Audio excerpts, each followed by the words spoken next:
Hello mga kasari, magandang hapon po sa inyong lahat. So for today's video ay magsasari-sari store update po tayo. So kamusta na ba ang mga sari-sari store nyo mga kasari? Ready na ba kayo sa paparating na Pasko at Bagong Taon? Kamusta na ba ang stocks nyo ng alak, sigarilyo at iba pang mga paninda? So ubusan na tayo mga kasari ng kaperahan ngayon, ng cash sa ating sari-sari store. So ano nga ba naging paghahanda ko po dito sa aking sari-sari store? So may bata lang guys na papadaan. So ngayon mga kasari ay ipapakita ko sa inyo yung stocks at yung papamilihin ko simula Monday hanggang ngayong Thursday ay nag-aantay po ako ng ahente ko po ng alak. Hindi pa po dumadating.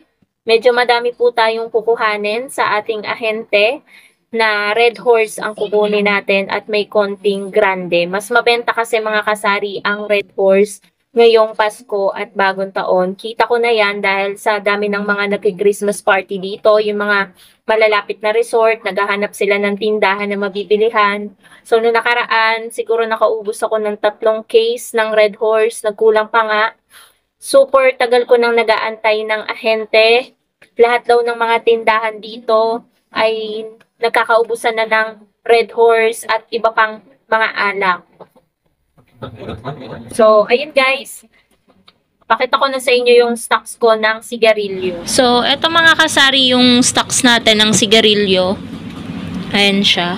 Hindi ko alam kung ilang rims ba to, pero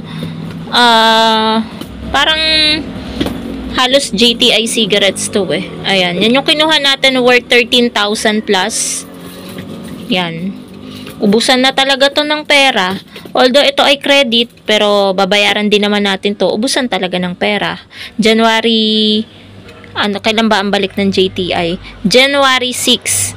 So, ubusan ng pera. Kailangan natin makaipon ng pambayad dito. So, ang dami pa niyan. Ayan o.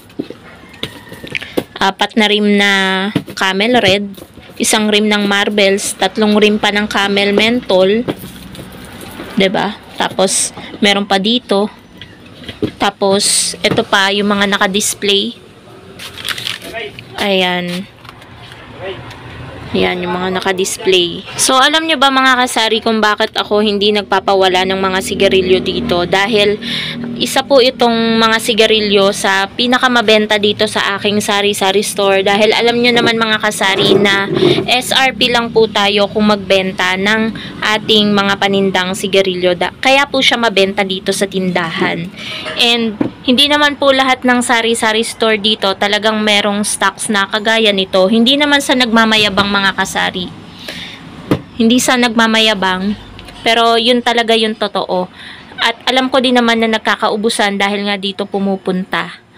Alam ko naman na medyo loob yung sari-sari store ko. Bakit sila dito bumibili, 'di ba? Isa na sa mura, isa na sa dahilan mura yung aking sigarilyo. Pangalawa, ubos sa iba. Tulad ng mga sigarilyo na hindi masyadong hanapin. Tulad ng ito, Winston Lights, ayan. Marlboro Black. Ubos na nga lang Marlboro Lights ko pero meron pa ako dito. So kapag may naghahanap niyan, may bumibili 1 kaha, ganyan, meron akong naititinda. Hindi katulad sa ibang tindahan na kapag hindi mabenta sa kanila, nagpapawala na sila ng mga sigarilyo na yan. Ako kasi guys, ang ugali ko, kahit hindi siya mabenta, nag-i-stock pa rin ako ng 1 or 2 kaha para nga in case na may maghanap, meron akong maibebenta. Pero kapag alam kong ang tagal na, wala nang bumibili, ino-offer ko na siya para hindi din magkaroon ng mga pikas-pikas. So, punta naman tayo doon mga kasari sa stocks natin ng alak. Yun nga ang problem. Andito yung pambili natin ng alak. Ayan siya. Ang tagal na nag-aantay. Yan. 6K yan, yung pambili natin ng alak. Kaso, yung ahente naman po natin ang hindi dumadating. So, pang-4 na araw ko na pong naglalabas ng 2 case nandun sa may tabing kalsada, dyan sa mga halaman na yan, dun sa tabing kalsada. Sa may lakaran ng tao, dun ko inano. Tapos, ito pa yung mga ibang case. Yan. Tapos kukuha pa ako dito ng isa pa. Dalawa pala para siyam na case kasi yung kukuhanin ko eh. Yung iba dito may laman pa. So yan yung magiging stocks natin ngayong paparating na Pasko at Bagong Taon. So yan yung stocks natin ng sigarilyo at alak. Bakit ba mga kasari? Ayan. So ipi-flip ko na lang yung camera para ma-explain ko sa inyo bakit sa sigarilyo at alak ako nagpo-focus. Ayan guys.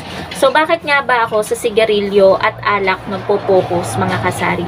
So sa loob kasi ng 6 na taon mga kasari na pagtitinda, so alam ko na kung ano yung sa mga ganyang occasion, Pasko at Bagong Taon, alam ko na yung mabenta sa sari-sari store ko. Yung mga Nestle cream na mabenta sa ibang tindahan, mga malapot at malabnaw na gatas, at kung ano-ano pa, mga spaghetti sauce, ganyan, yung pang spaghetti, hindi po yan mabenta dito sa aking tindahan. Kasi nag-try na po ako dati na bumili ng mga ganyan, hanggang matapos ang New Year, nandiyan pa po, hanggang malapit na yung expiration, hindi pa rin po na ibebenta, kaya ako na lang yung nagluto. Kaya hindi po ako nagpo-focus mga kasari sa stocks ng mga ganon, yung mga Nestle cream, yung dadamihan ko yung pagbili ko. Kaya ngayong 12-12, 'di ba may hakot day kay Pure Gold, hindi na rin ako namili. Kasi nga meron pa akong mga paninda at namili din kami ni partner kahapon sa Jim's Grocery. So, hindi kasi ako nag-i-stocks mga kasari ng mga ganun nga na items. Mas nagpo-focus ako kung ano yung nakikita ko na mas mabenta sa sari-sari store ko. Kasi nga guys, kapag Bagong Taon tsaka Pasko, nagpapaabot po ako dito ng hanggang umaga. Sinasalubong ko talaga ang Pasko at Bagong Taon. Open na open po yung aking sari-sari store. Sa lahat ng tindahan po dyan sa labas, ako lang po yung tanging bukas.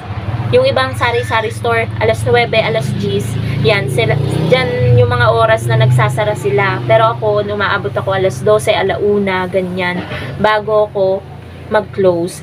Magko-close ako after kong kumain. Yung mga alas 2, alauna, ganyan ako nagko-close ng tindahan kapag matutulog na ako. Syempre, sa umaga medyo tatanghaliin na tayo ng pag-open, ganyan. Kasi nga, puyat tayo eh. So, ayun. Sa mga oras na bukas ako ng Pasko at Bagong Taon, yung mismo pagsalubong natin, alam ko na yung mabenta. Most of the time, mga kalalakihan yung bumibili dito sa sari-sari store. Talagang inuman na malala talaga. So, kapag may inuman, alak, 'di ba? Tapos sigarilyo, yan po talaga yung nagbibigay sa akin ng malaking sales. Kaya dyan po talaga ako nagpo-focus sa dalawang paninda na yan, alak at sigarilyo. So, kung ano yung item na mabenta, yun ko yung dinadamihan ko din guys ng stocks. Gaya sa Red Horse, mas dadamihan ko yung Red Horse. Tapos sa sigarilyo, mas madami ang Camel. Kasi yun po yung mabenta sa aking sari-sari store. Kaya yun guys yung pinaka-strategy ko po dito sa aking sari-sari store. So talagang ubusan na talaga mga kasari ng cash. So ako naman, hindi naman sa nagmamayabang. Syempre, ako, kung ano lang yung nandiyan sa bukod na benta natin, dyan sa ipon natin na benta ng alak, yan lang yung papamilihin natin. Wala akong ibang idadagdag dyan. Tapos kung ano lang yung benta na naipon natin sa sigarilyo, yun lang yung ipambabayad natin after 2 weeks kay JTI. So, tutubo lang tayo doon. Kada rim, tutubo lang tayo ng 100 plus, pero ilang rim yung kinuha natin, 'di ba? So, tutubo din tayo ng 1,000 doon kapag wala tayong pinautang. So, yun lang naman mga kasari. Yun yung simple na paghahanda ko ngayong magpapasko at Bagong Taon. Doon sa dalawang item na yon, dalawang paninda talaga ako nagpo-focus. So, kanya-kanya tayong strategy sa ating sari-sari store. Syempre, mga kasari, hindi naman tayo pare-parehas ng pagpapatakbo sa ating sari-sari store, sa ating negosyo. So, yun lamang. Sana nakakuha kayo guys ng konting tips lang naman.